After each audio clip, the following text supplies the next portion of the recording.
तो NEET paper leak मामले को लेकर विपक्ष ने केंद्र सरकार पर हमला बोला है। समाजवादी पार्टी, कांग्रेस, शिवसेना, यूबीटी और आम आदमी पार्टी ने सरकार को छात्रों के भविष्य के साथ खिलवाड़ करने के लिए जिम्मेदार ठहराया है। विपक्षी नेताओं ने कहा कि लगातार पेपर लीक से युवाओं का भरोसा टूट रहा है, छात्र आत्महत्या तक कर रहे हैं। शिक्षा मंत्री धर्मेंद्र प्रधान से इस्तीफे की मांग करते हुए विपक्ष ने आरोप ये भी लगाया कि सरकार पेपर लीक रोकने में पूरी तरह से नाकाम रही है और साथ ही साथ नीट दोबारा कराने और पूरे नेटवर्क को निष्पक्ष जांच की भी मांग की गई है। तो वाकई में बहुत गंभीर मामला है और ये पहली बार नहीं है जब इस तरह से एग्जाम की जो परीक्षा पेपर हैं वो लीक हुए हों और इसी को लेकर विपक्ष एकजुट होकर सवाल पूछ रहा है कि आखिर इस पर सरकार के एक्शंस क्या हैं और क्यों कोई कड़ी कार्रवाई नहीं की जा रही।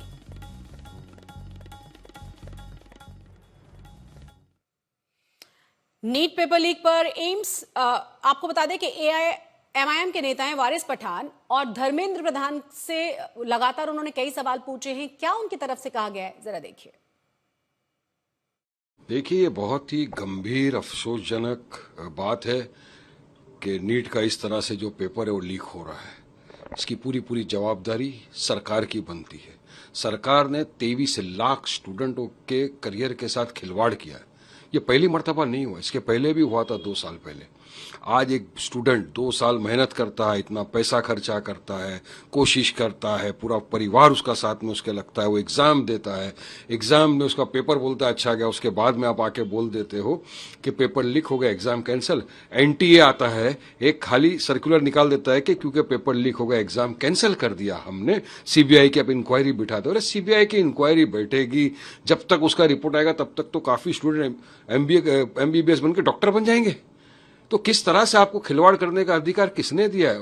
और अकाउंटेबिलिटी आप फिक्स क्यों नहीं करते?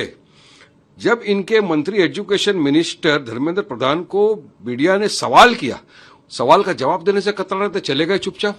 अरे आप चुपचाप चले जाओगे और ये स्टूडेंट जिन्होंने पैसा भरा है, जिन्होंने इतने एफर्ट्स डाले, कौन जवाबदारी तय करेगा उन पर? इस तरह पेपर लीक होते जा रहे हैं। तो नीट के मामले पर भड़के रामदास अठावले और आपको ये भी बता दें कि उन्होंने भी कहा है कि गुनहगारों को सख्त सजा मिलनी चाहिए। मुझे लगता है कि जो पीवी कुलकर्णी है, लातूर में रहने वाले थे और नीट एग्जाम में जो पेपर फुटेज हुई है, तो नीट एग्जाम में भी बार बार इसी तरह की न्यूज़ सुनने के लिए मिलती है और उसमें महाराष्ट्र से मतलब कुलकर्णी नाम के आदमी का भी उसमें बड़ा रोल रहा है। तो मुझे लगता है कि ये ब्लैकमेलिंग करने की कोशिश है। शिक्षा में इसी तरह का कोई ऐसा पेपर फूटेगा बिल्कुल नहीं होना चाहिए। कभी 12th का पेपर फूटता है, कोई और कोई पेपर फूटी होती है और इसमें पढ़े लिखे लोग उसमें जिम्मेदार होते हैं, वही ऐसा प्लान करते हैं।